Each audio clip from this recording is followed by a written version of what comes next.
একদিন গুরু নানক ঘুরতে ঘুরতে এসে পৌঁছলেন হাসান আবদালের জঙ্গলে। ভয়ানক গরম পড়ছে, গনগনে রোদ, চারিদিকে শুনশান পাথরের চাই, ধোঁ ধোঁ বালি, ঝলসে যাওয়া শুকনো গাছপালা, কোথাও একটা জনমানুষ নেই। তারপর কি হলো মা? আমি কৌতূহলী হয়ে উঠি।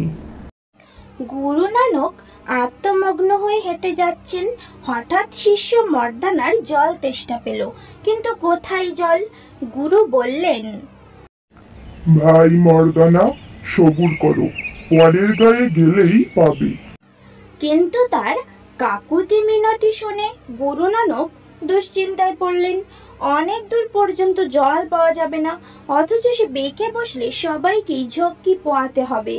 গুরু বোঝানোর চেষ্টা করলেন, দেখো মর্দানা, কোথাও জল নেই, খানিকক্ষণ অপেক্ষা করো, এটাকে ভগবানের অভিপ্রায় বলেই মেনে নাও।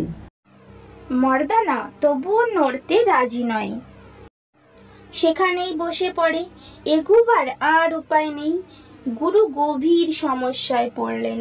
মর্দানার একগুঁয়েমি দেখে হাসি পেলেও সেই সঙ্গে বিরক্তও হলেন। পরিস্থিতি দেখে ধ্যানে বসলেন তিনি, আর চোখ খুলে দেখেন মর্দানা তেষ্টার চোটে জল ছাড়া মাছের মতো ছটফট করছে।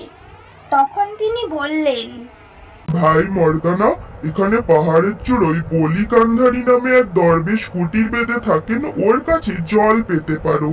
এ তল্লাটে ওর কুয়ো ছাড়া আর কোথাও জল নেই। তারপর কি হলো মা? মর্দানা জল পেল কিনা জানবার আর তর সইছে না আমার।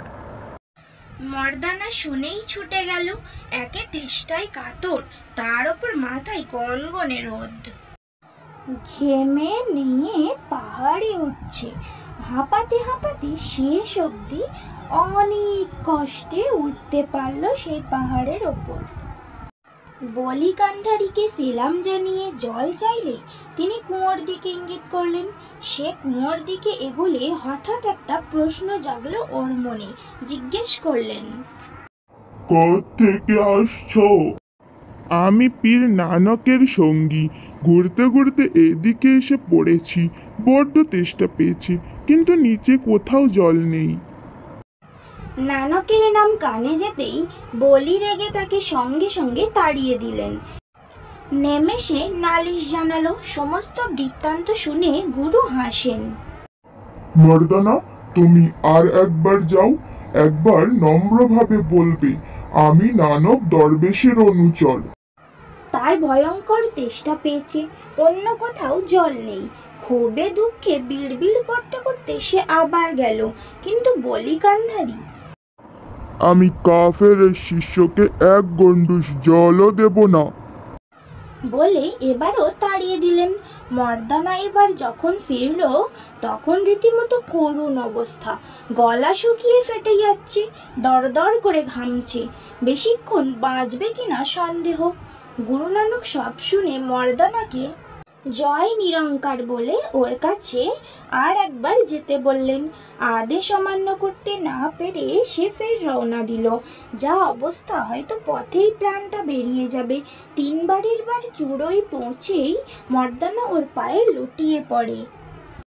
ক্রুদ্ধ ফকির এবারও কাকুতি মিনতি অগ্রাহ্য করলেন। ওই নানক নিজেকে পীর বলে জাহির করে, অথচ চেলার জন্য সামান্য খাবার জল জোগাড় করতে পারে না। বলি কান্ধারী যথেচ্ছ গালাগাল করলেন। মর্দানা নেমে এসে গুরু নানকের পায়ে প্রায় মূর্ছিত হয়ে পড়ল। পিঠে হাত বুলিয়ে সাহস জুগিয়ে উনি তাকে সামনের পাথরটা তুলতে বলেন। পাথরটা তোলাই তলা থেকে জলের ঝর্ণা বেরিয়ে এলো। নিমেষেই চারিদিকে থই থই। ঠিক সেই সময় বলি কান্ধারীর জলের দরকার হয়েছে। দেখেন কুয়োয় একটুও জল নেই।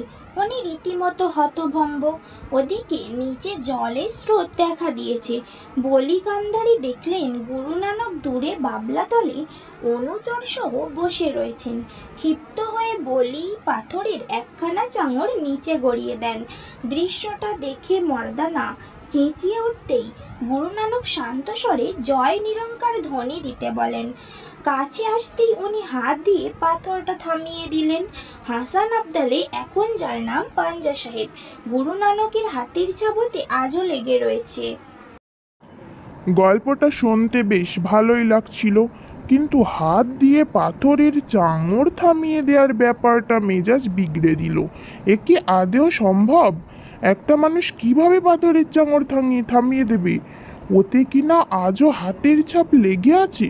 বিশ্বাস হলো না। মনে হয় পরে কেউ খোদাই করেছে। মার সঙ্গে তর্ক শুরু করি। পাথরের তলা থেকে জল বেরিয়ে আসার ব্যাপারটা মেনে নেওয়া যেতে পারে, বৈজ্ঞানিক পদ্ধতিতে জলের উৎস আবিষ্কার করা যেতে পারে, কিন্তু পাহাড় থেকে গড়িয়ে পড়া চাঙড় হাত দিয়ে থামিয়ে দেয়া কিছুতেই বিশ্বাস হলো না। মুখের ভঙ্গিতে মনের ভাবটা ফুটে ওঠায় মা চুপ করে গেলেন। গড়িয়ে পড়া পাথর কিভাবে থামবে, গল্পটা মনে পড়লেই হাসি পেত। তো বন্ধুরা, এই কার্টুনটা যদি ভালো লেগে থাকে অবশ্যই চ্যানেলটিকে সাবস্ক্রাইব করবে। আর যারা যারা ক্লাস 12-এ পড়ছো তাদের এই কার্টুনটা দেখে অনেক উপকার পাবে, কারণ তোমাদের বইতে এটা গল্প আছে, কর্তা সিং দুগ্গালের লেখা অলৌকিক গল্প। আর অবশ্যই কমেন্ট করে জানাও কেমন হয়েছে। যদি তোমাদের ভালো লেগে থাকে অবশ্যই এই কার্টুনের পার্ট 2 আসবে, এজন্য সাবস্ক্রাইব করো চ্যানেলটা।